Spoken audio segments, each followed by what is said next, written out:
Here since 1981. And now, here's your host. I'll leave you guys with this. My mom, she's very supportive of my comedy career because growing up, she wasn't like the supportive kind of mom. Like you could do anything. Like I want to be a lawyer. She's like paralegal, but she and I know she's supportive, and she tells all her friends to be supportive because whenever I see one of her friends, they'll be like, "Dovie, your mother tells me you're going to be the next," but they don't know like a lot of comedians, so they just go with like the last comedian they watched like 40 years ago, which ends up with me in the supermarket and some old Orthodox Jewish lady in a wig going, "Dovie, your mother tells me you're going to be the next Bill Cosby." I'm like, really? My mom said that? If I get indicted, you'll know. It all started with a little boy whose mom just believed in him a little too much. All right, guys, I'm Dovie Neuberger. You guys have been a lot of fun. That's Dovie Neuberger. He's a young Orthodox comic. Could have been a lawyer, but he's just doing comedy instead. So, Dovie, thank you for joining us. Yeah, it was a pleasure to be here. Thank you so much for having me on. I'm a little shocked because I had to pivot last second. When I heard your intro, I just assumed I was being brought on to comment on the whole Besden situation in Lakewood with the Cohen marrying the Gioris. Well, you want to comment on that? You can do so. No, it's obviously one of my areas of expertise. So I was getting excited that maybe that's what we'd be talking about. But we can, whatever you want. You poke fun at everything, don't you? Listen. Yeah, I guess that's my job. So I know that you're like other Orthodox Jewish comedians, you're looking to branch out, not just from the Frum community, but beyond. But a lot of your humor is based on talking to the Frum community. So what are some of your most favorite bits? What do people want to hear? What are they laughing at today?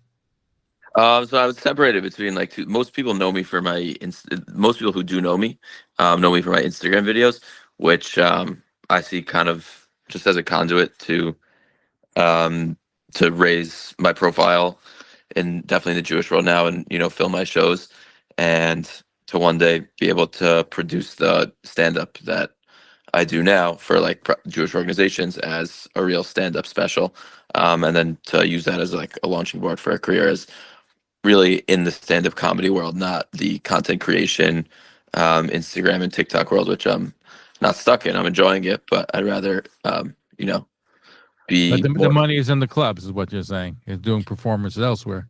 The funds in the clubs. The money's not so much in the clubs, but the money's in getting booked and selling out arenas eventually. I mean, not arenas, but selling out theaters and producing real long form content. And it's not just really about the money. It's about like the art and the passion. And that's what I wanted to. Well, what your mother think? You were going to go to law school and then you ended up being a comedian. I went to law school for one semester. I got into NYU and like, I think I enjoyed the chase of getting in more than I actually realized what it would look like to go to law school and to be a lawyer. And I realized after about one day that it wasn't for me. I remember the first day of law school, I sat down next to a guy. I'd never really gone to any, like, I'd never been in a class with non-Jews or even girls at that point in my life. It was like all yeshiva. And this guy sat down next to me and he was telling me about the summer thing with the summer reading. I didn't do the summer reading because I didn't know that we had to. And he's like, "You're not going to believe this. I was looking over the summer reading, and one of the cases they gave us has a typo in it." And he's like, "I can't believe it." And I said, "I can't believe that I have to pretend to like you for the next 4 years." But I did, because I left about 4 months later. Wow. Were you funny in how you went to MTA? You went to Yeshiva University. Were you funny in school too? I would say I'm still not funny. All my humor is pretty scripted, and I like to think like more clever and nuanced, and interpersonally I think I'm sharp, but a lot of people that meet me are very underwhelmed. No, but people have. In fact, there's an excitement in Little Beach. You're going to be there on Thursday where people say, "Wow, Dovie Neuberger is going to be there." So you're catching on. You're part of a whole new genre of Orthodox Jewish comedians that are out there. Yeah, thank God. I mean, the Instagram stuff really popped off in the past couple of months and has like raised my profile a lot. The videos I do there are very like inside baseball, poking fun at the Frum community, and people really seem to enjoy a content creator that's it's kind of simple. Like I don't do a lot of like fancy editing. It's just me and my phone yelling about something that's annoying me, and hopefully in a comedic way. And every like one out of every 10 videos like really pops off and raises my profile, and it's allowed me to perform in front of all these Jewish organizations and shuls and I recently started doing my own shows at a comedy club. I started together with the DoubleTree Hilton in Fairfield, New Jersey. We started a club called the Wrong Floor Comedy Club. We did 2 shows over the summer, and our next 2 are both in September. So it's allowed me to do what I love and make a living off of it. Is there an association of Orthodox Jewish comedians? Is there an association? I don't think there's anything formal. I think the subset of people worst apt to make any sort of association or alliance in an organized way would be stand-up comedians. But we love spending time with each other. I was with a bunch of Orthodox Jewish comedians last week. Who are they? So Elon Gold had a big show in Red Bank, which is near Deal, and he's always trying to raise the next generation of Jewish comics. So he had us all open for him, myself, Avi Kozak, Eli Leibowitz, Olga Namer, and it was just such an amazing time. Like not just the show, but just hanging out together and sharing bits, what we're working on, and like everyone's at different points in their career, but I just really feel blessed to have a community like that. And I get to spend not a lot of time, but I've been on Modi's podcast twice, and he's been really forthcoming with advice and even getting me some gigs that he's priced out of. And yeah, well, he's not getting as many Orthodox Jewish gigs as he used to get. Well, he's more in a phase of his career where he's not doing as many private gigs. It's touring and it's his own produced shows. So his shows still fill up with a lot of Orthodox Jews, a lot of secular Jews, a lot of non-Jews. And so I was doing over the summer, I was really doing like a Borscht Belt-esque tour where I was going from different bungalow colonies. And sorry, they don't like to call it bungalow colony, homeowners associations. They get very sensitive about that. And a couple of the gigs were his old spots that don't make sense for him to do anymore, but I kind of inherited. Well, you used to be able to do the Catskill hotels. They really don't exist for the most part anymore anyway. So now the big thing is the bungalow colony tour. Used to be the hotel tour, right? Yeah, so I guess the Catskill hotels used to be, that wasn't even those were like Jewish comics, but that was like way outside the Orthodox world. Catskills is very frozen, for lack of a better term. But some of the bungalow colonies are still old style. Borscht Belt have their like casino shul things, and the rooms are set up like old style Borscht Belt nightclubs. So it feels very nostalgic. You feel like Jackie Mason for a night, and it's a really cool experience for me. Now, who been your influences comedy wise? Has it been Jackie Mason or others? Who have you studied? It's so hard like to answer that question because like any comedian who I love and listen to, like it's hard for them not to be an influence in some level. I stylistically, Nate Bargatze, we both have a very low energy. Like I modeled myself after his like low energy and just like really like good writing and the punchlines. But there's just so many comedians that I listen to and take a little bit from each. Obviously, like growing up, there weren't so many comedians. I was only allowed to listen to a handful. It was Brian Regan and Jackie Mason, Seinfeld, Jim Gaffigan, and John Mulaney. Pretty much were the clean ones on Laugh USA XM radio. And then as I got older, I started listening to everybody. There's like a newer age and more offensive comedy, like the podcast Broy comedy world, which I enjoy a lot. Like Shane Gillis and Mark Norman and Ari Shaffir and Andrew Schultz.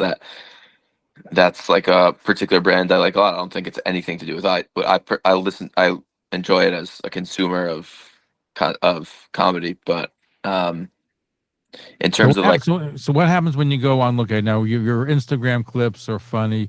They're obviously you put effort into it. You filmed it. When you go on location, so you size up the crowd, and you say, "I'm going to tailor to the crowd." How does it work?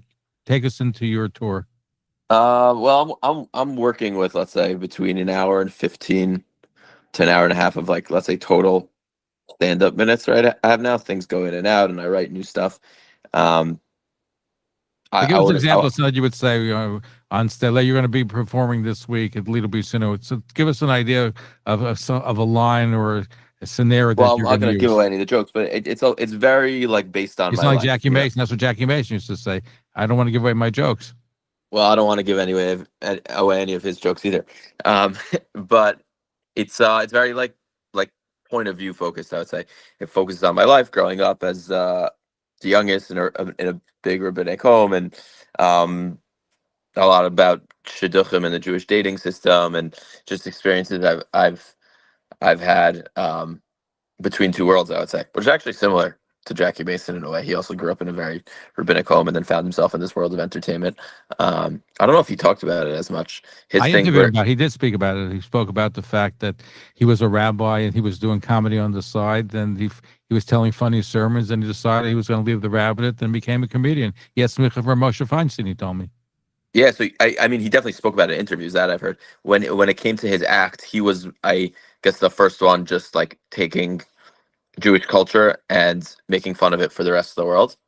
Um, so I don't know how deep he got into his own life as all his brothers were rabbis, but I haven't, I guess, watched every single thing he did. His material is not as organized into most comedians. It's very easy to find. All it's like organized into specials and albums. Jackie Mason, you have to find a nightclub there. He spoke at Oxford there, and it's a little harder to put Well, that together. was before the age of YouTube and Instagram and Facebook.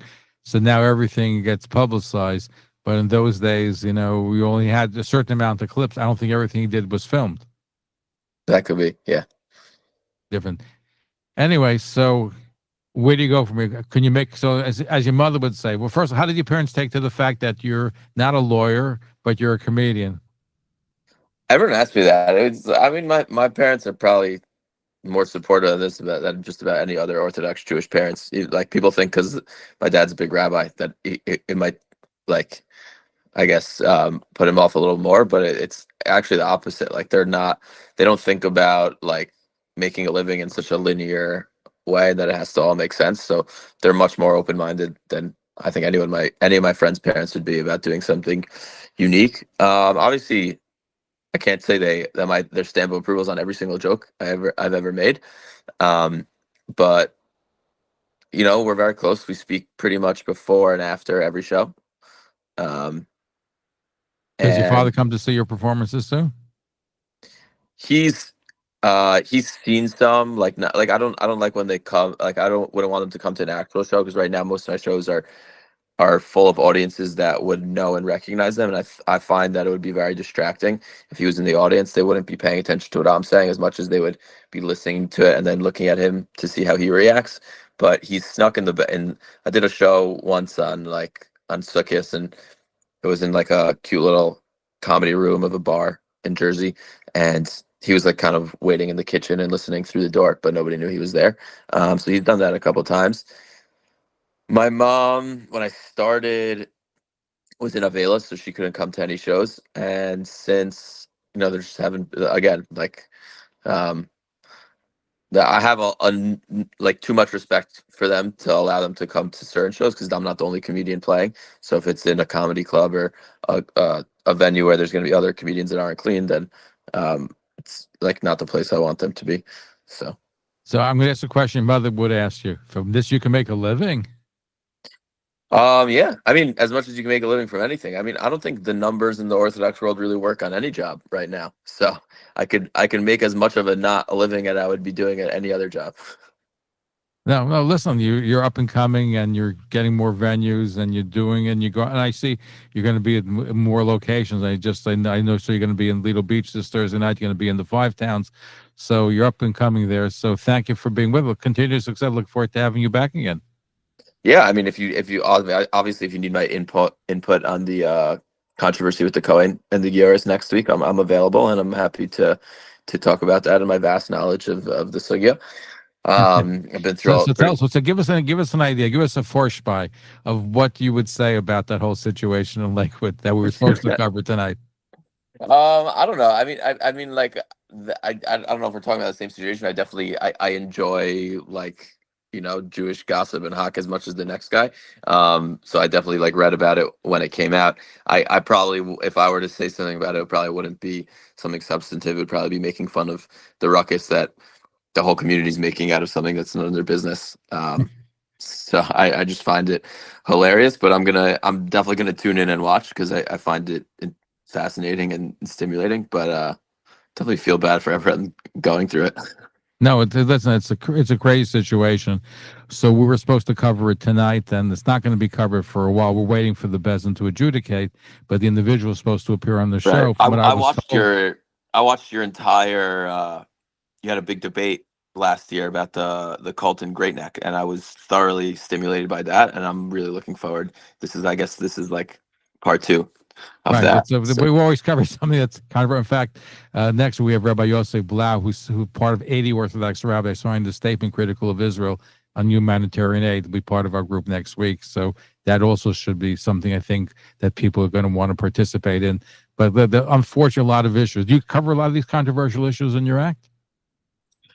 I mean, I definitely like touch upon controversial issues, but not in a I guess the art of the comedy is touching about something in a substantive way without people realizing that you're being substantive. You do it in a kind of joking way.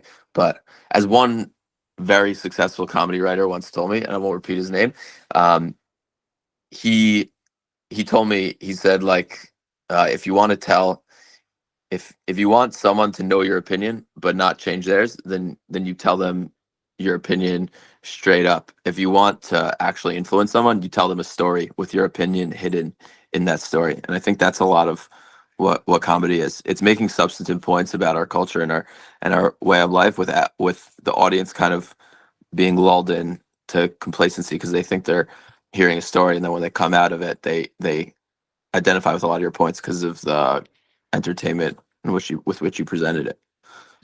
Hey, Neuberger, thank you for joining. Look forward. In fact, I look forward to seeing you Thursday night when you're at the Lido Beach Synagogue. Thank you for joining us. Continued success, and we're going to have you back again. And you'll be part of our panel about the Lakewood Cohen situation. I'm ready. Okay, there he is. Dovie Neuberger here on the Talk Line Network, doing a great job, funny and really growing in popularity. If you'd like to win a pair of tickets to Dovie Neuberger at the